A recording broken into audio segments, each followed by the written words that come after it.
Hello students, welcome to तूफानी पहाड़ी। तो आज हम डिस्कस करेंगे रीजनिंग के कुछ इंपॉर्टेंट 10 क्वेश्चन जो आपके आने वाले हिमाचल के गवर्नमेंट एग्जाम्स में बहुत मदद करेंगे। तो जिन्होंने आज ही सेशन ज्वाइन किया, जिनका आज फर्स्ट डे, मैं उनको बताना चाहूंगी कि हम हमारे चैनल तूफानी पहाड़ी पे डेली 12 बजे आपके लिए रीजनिंग के इंपॉर्टेंट क्वेश्चंस का सेशन लेके आ रहे हैं, जिसमें मैं आपके साथ 10 इंपॉर्टेंट क्वेश्चंस डेली आपके साथ डिस्कस कर रही हूँ। और ये सेशन आपका मंडे टू फ्राइडे रहेगा, राइट। सैटरडे संडे नहीं होगा, ताकि अगर आपका कोई एग्जाम है संडे को और उसकी मैराथन फिर हम सैटरडे कंडक्ट करेंगे। तो इसीलिए daily Monday to Friday daily 12 बजे आपको तूफानी पहाड़ी चैनल पे रीजनिंग के इंपॉर्टेंट 10 क्वेश्चंस मिलेंगे। तो चलिए शुरुआत करते हैं आज की क्लास की पहले सवाल के साथ, जो कि आपका मैथमेटिकल ऑपरेशंस का है। हाँ जी, यहाँ पर आपके सामने जो एक क्वेश्चन है, इसमें आपको अल्फाबेट्स गिवन है। आपने इन अल्फाबेट्स में इनके सिंबल्स को लिखना है, मतलब इनके साइंस को लिखना है, और फिर आप इसको सॉल्व कर पाएंगे। तो जैसे कि 10C4 है, C का मतलब क्या है? C स्टैंड्स फॉर मल्टीप्लाई, ठीक है। उसके बाद ये ब्रैकेट में है, A का मतलब क्या है? A स्टैंड्स फॉर प्लस, यहाँ पे प्लस आ गया। उसके बाद 4C4, C का मतलब मल्टीप्लाई, ठीक है। उसके बाद B6, B का मतलब क्या है? B stands for minus, -6। तो इस तरह के सवाल में आपको हमेशा बॉड मास का रूल लगाना होता है, जिसमें कि B का मतलब है ब्रैकेट, O का मतलब है ऑफ, D का मतलब डिवाइड, फिर M मल्टीप्लाई, A ऐड और S सब्ट्रैक्ट। तो सबसे पहले हम ब्रैकेट्स को सॉल्व करेंगे। तो 10 इंटू 4 40, प्लस 4 इंटू 4 16, -6। और आपको पता है फिर हमें क्या करना है? पहले ऐड करना है। तो ऐड कर लेते हैं। 40 प्लस 16 कितना हो गया? 56। और 56 में -6 करोगे तो आपका जो सही जवाब आ रहा है वो है ऑप्शन नंबर बी, यानी कि 50। इसका सही जवाब है बी ऑप्शन। ओके, चलिए आगे बढ़ेंगे अगले सवाल की तरफ, जो एक बहुत छोटी सी पजल है। और ऐसा सही आपको देखो, पेपर में पजल का सवाल जो आता है ना, वो कोई बहुत बड़ी बड़ी पजल्स नहीं आती। आपको इसी तरह से 2-3 स्टेटमेंट्स का एक छोटा सा पैराग्राफ दिया होगा, और उसमें आपसे कुछ ना कुछ एक सवाल आपसे वो पूछ लेगा। ऐसी सी ही छोटी छोटी पजल्स आपके पेपर में होंगी। तो जैसे कि उसने यहाँ पे नाम दिए हैं कि W, X, Y and Z are 4 friends. आगे उसने इंफॉर्मेशन दी है कि W is shorter than X। W जो है वो छोटा है किससे? X से। But taller than Y। But के बाद जो इंफॉर्मेशन होती है, बट टॉलर देन Y, वो किसके बारे में बोल रहे हैं? W के बारे में, कि W छोटा है किससे? X से, ठीक है। बट W है वो टॉलर है किससे? Y से, यानी Y जो W से भी छोटा है, ठीक है। x बड़ा है, उससे छोटा w है, उससे छोटा y है। उसका ये मतलब है y who is shorter then z। y छोटा है किससे? z से। अब देखो यहाँ पे हु का मतलब क्या है? हु का मतलब वो y की बात कर रहा है। ये कुछ वर्ड्स होते हैं जिनमें बहुत कंफ्यूजन रहती है। तो यहाँ पे जैसे ये बट हो या एंड हो, तो मतलब वो W की बात कर रहा है कि W is shorter than X पर टॉलर देन Y है। Y who is shorter then Z। इस तरह से आपको दिया हुआ है कि Y छोटा है, किससे छोटा है? Z से। तो Z Y के इधर कहीं आएगा। अब वो यहाँ भी आ सकता है, यहाँ भी आ सकता है, और यहाँ भी आ सकता है। तो चारों में अगर मैं देखूं शॉर्टेस्ट कौन है, तो चारों में शॉर्टेस्ट कौन आ रहा है? Y, जो कि आपको गिवन है किसमें? ऑप्शन नंबर सी में। तो आपने देखा इसका सही जवाब क्या है? ऑप्शन नंबर सी, यानी कि Y, क्योंकि Y ही है जो सब में छोटा है। चलिए अगले सवाल की तरफ चलते हैं। ये आपका लेटर सीरीज का है, ट्राई करिए इस सवाल को।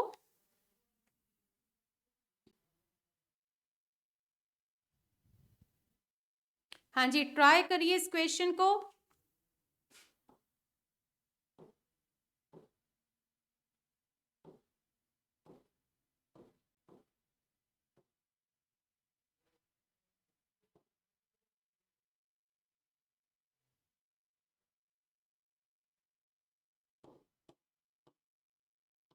ओके, तो देखो आपको इतना तो पता लग रहा होगा कि यहाँ पे अल्फाबेट्स बढ़ते जा रहे हैं। किस तरह से? देखो MNO, यहाँ से तोड़ते हैं अब देखो इसका सेकंड था एन, तो NOPQ यहां से तोड़ते हैं। इसका सेकंड था O, तो OPQRS। तो ये देखो हो क्या रहा है, ये 3 अल्फाबेट्स है, ये 4 है, ये 5 है, तो आगे कितने होंगे, 6 अल्फाबेट्स बनेंगे। और शुरू किससे कर रहे हैं, इसका सेकंड था N, इसका सेकंड था O, इसका सेकंड है P, तो ये P से शुरू होगा, तो आगे PQRSTU। क्योंकि यहाँ पे 5 अल्फाबेट्स थे, तो यहाँ पे हम ग्रुप बनाएंगे 6 अल्फाबेट्स का। तो ये आप देख सकते हैं कि RS तक तो हो चुका है, PQRSTU कहाँ पे है, तो ये देखो PQRST हमें मिला कौन से ऑप्शन में, सी ऑप्शन में। तो इसका सही जवाब होगा ऑप्शन नंबर सी। चलिए आगे बढ़ेंगे नेक्स्ट क्वेश्चन की तरफ, जो कि है डाइस का। हाँ जी, ये आपके सामने है डाइस का सवाल, इसको अब आप ट्राई करेंगे। 4 पोजीशंस आपको एक डाइस की दी हुई है और आपसे पूछ रहा है कि बताइए which number is one of the face opposite to 6। हाँ जी, इनमें से कौन सा नंबर है जो 6 के ऑपोजिट होगा, ये आपको बताना है। हाँ जी, इसको आप किस तरह से करेंगे देखिए।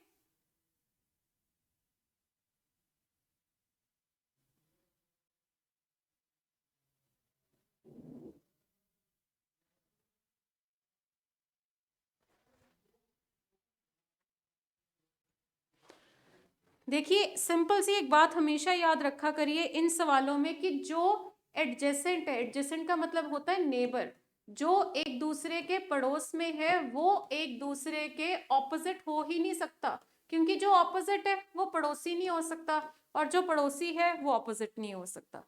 इस सिंपल सी बात को हम इस्तेमाल करके इस क्वेश्चन को सॉल्व करने वाले हैं। उसने पूछा 6 के ऑपोजिट कौन है, तो आप देखो 6 का पड़ोसी कौन है, तो यहाँ पे 6 के पड़ोसी में कौन है, 3 और 2। तो आपके आंसर में 3 2 तो हो ही नहीं सकता, क्योंकि 3 और 2 6 के साथ है, तो 3 और 2 6 के ऑपोजिट तो हो ही नहीं सकते।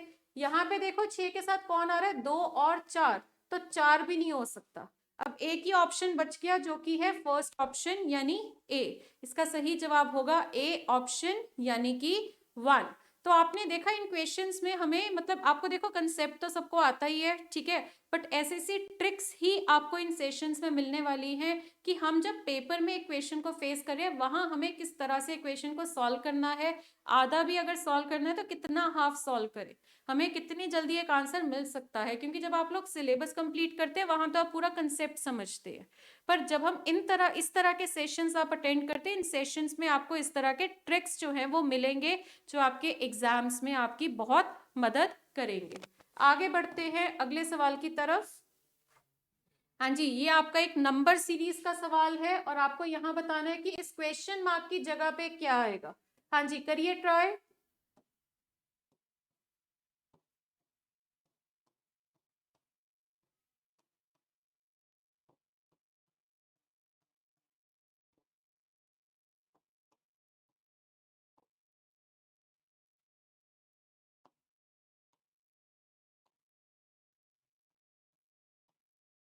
ओके, देखिए सीरीज देख के इतना तो आपको पता लग रहा है कोई रूल ऐसा है जो बहुत ही स्लो चल रहा है।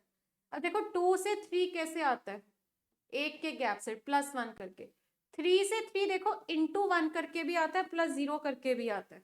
आगे देखते हैं 3 से 5 कैसे आएगा, +2 करके। 5 से 10 अब हमें क्लिक कर चुका है कि असल में हो क्या रहा है, पहले +1 फिर ×1 फिर +2 और उसके बाद ×2, उसके बाद आगे आपका होगा +3 और उससे अगला होगा आपका ×3। तो 13 × 3 अगर आप करते हैं तो कितना आएगा, 39।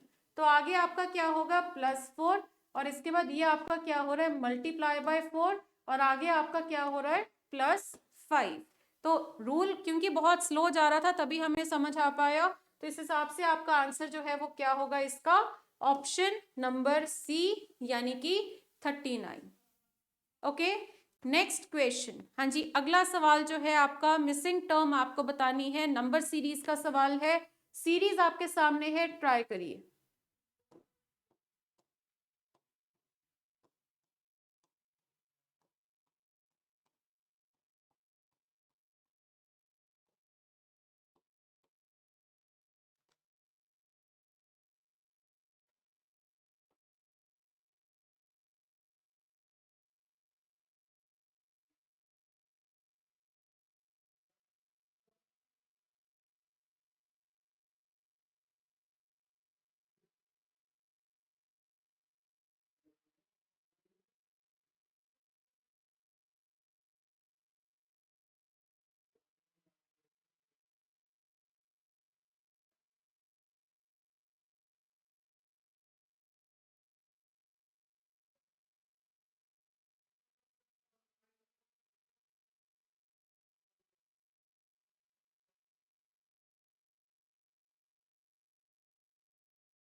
हाँ जी, तो देखिए यहाँ पर हो क्या रहा है, 9 से 27 कैसे आएगा, इंटू 3 करके। 27 से 31 कैसे आ रहा है, देखिए +4 करके। 31 से 155 कैसे आएगा, इंटू 5। और ये आपका आ रहा है +6, आगे इंटू 7, और आगे आपका क्या होगा, +8। तो 1127 में आपको 8 ऐड करना है, जिससे कि आपको आंसर मिल रहा है क्या, 1135, जो कि आपको गिवन है किसमें, ऑप्शन नंबर बी में। इसका जवाब आपको बी ऑप्शन में दिया हुआ है। चलिए आगे बढ़ेंगे अगले सवाल की तरफ। ये आपके सामने है क्वेश्चन कोडिंग डिकोडिंग का, ठीक है। इसको देखिए ये किस तरह से होगा। हाँ जी, ये वाला ट्राई करिए अब आप सब।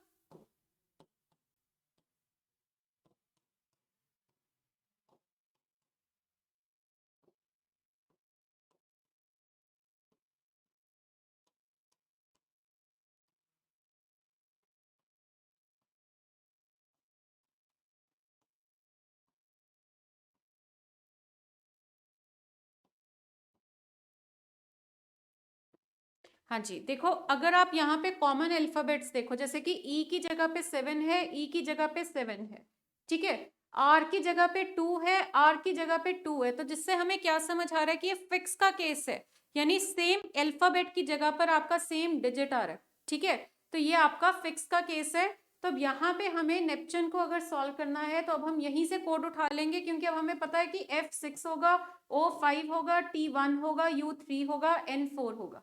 तो और ऑप्शंस की मदद भी हम ले सकते हैं, क्योंकि देखो नन ऑफ दीज गिवन नहीं है। अब देखो सारे ऑप्शन में शुरू का 4 7 8 ही है, तो हमें शुरू के 3 सॉल्व करने ही क्यों है, वो तो हमें ऑप्शन से ही पता लग रहा है, शुरू के 3 4 7 8 है। उसके बाद शुरू के 3 के बाद आता है टी, टी का कोड है 1, उसके बाद हमें 1 चाहिए, तो ये 2 वाला हमने गलत कर दिया।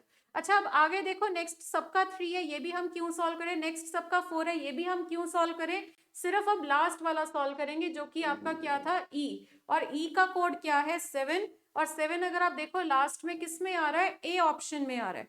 तो आप एक चीज देखिए, इतने बड़े वर्ड में हमने सिर्फ और सिर्फ 2 अल्फाबेट्स को सॉल्व करके देखा, ताकि हम इस क्वेश्चन को बहुत जल्दी सॉल्व कर सके। और क्यों हम ऐसा कर पाए, क्योंकि हमें नन ऑफ दीज का ऑप्शन गिवन नहीं था। और इससे आपका आंसर आ चुका है ऑप्शन नंबर ए। चलिए अगले सवाल की तरफ चलते हैं। यहां पे उसने आपको बोला कि if cat is equal to 4 and bus is equal to 4, तो आपको बताना है कि ट्रेन का कोड क्या होगा। हाँ जी, इसको ट्राई करिए कि अगर कैट का आंसर 4 है, बस का आंसर 4 है, तो ट्रेन का आंसर क्या होगा।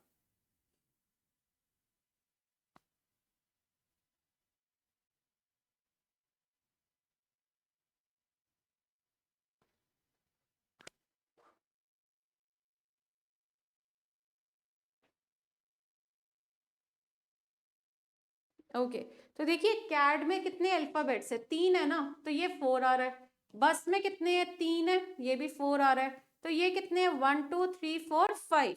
तो असल में नंबर ऑफ अल्फाबेट्स में आप +1 करते जा रहे हो, और यहाँ पे 5 अल्फाबेट्स है, तो 5 में +1 किया, तो आंसर आपका कितना आ जाएगा, सी ऑप्शन, यानी कि 6। ठीक है, ओके। आगे बढ़ेंगे नेक्स्ट क्वेश्चन की तरफ। हाँ जी, ये आपके सामने है सिलोगिज्म का सवाल। इसको ट्राई करिए अब आप सब कि इसका आंसर क्या बनेगा। हाँ जी, इसको ट्राई करके देखिए इसका सही जवाब क्या होगा।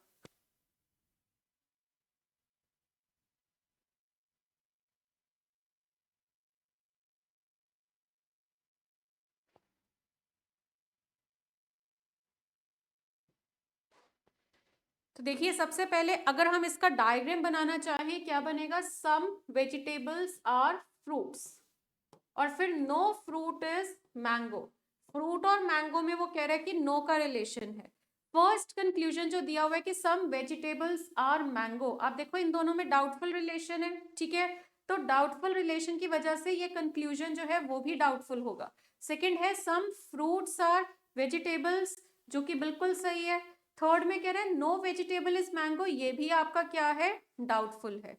तो असल में आपका आंसर यहाँ पे क्या बन रहा है, देखो यहाँ एक पॉइंट मैं कवर कर रही हूँ जो आपके पेपर में आ जाता है और आप कंफ्यूज हो जाते हैं इवन आफ्टर कि आपको सारा रूल सारा कंसेप्ट पता है। इसका आंसर क्या बन रहा है, देखो ऑप्शन नंबर सेकंड तो सही है, और फर्स्ट और थर्ड में आपका क्या लग रहा है, ईदर और लग रहा है, मतलब सेकंड एंड ईदर 1 और 3। कंसेप्ट वाइज तो आपका ये बन रहा है, ठीक है, कंसेप्ट के हिसाब से तो आपका ये बन रहा है, बट ऑप्शन में कुछ ऐसा दिया नहीं हुआ। ऑप्शन में आपको उसने ओनली के फॉर्मेट में दिया है ना। तो अगर आप ये देखो कि only 2 follows, only conclusion 2 follows आपको बी ऑप्शन में दिया है ना, क्योंकि सेकंड सही है, वो सिर्फ बी ऑप्शन में है, इधर और तो दिया नहीं। तो फिर हम यहाँ पे बी ऑप्शन को ही आंसर मार्क करेंगे। आप में से कहीं कह देते हैं क्वेश्चन गलत है, ग्रेस मार्क्स मिल जाएगा, ऐसा नहीं है। देखो इसने बोला ओनली कंक्लूजन 2 फॉलोज, मतलब उसने डेफिनेट आंसर दिया है। तो जब वो ईदर और को खुद ही ऑप्शन में कंसिडर नहीं कर रहा, तो हम भी उसको इग्नोर ही करेंगे, और इस क्वेश्चन का सही जवाब बनेगा ऑप्शन नंबर बी। ओके, अगला सवाल आप सबके सामने है।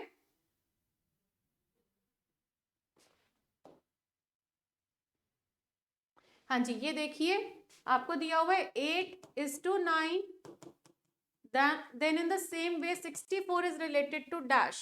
आपको ये समझना है कि ये कैसे हुआ, उसी तरह से इसको पूरा करना है।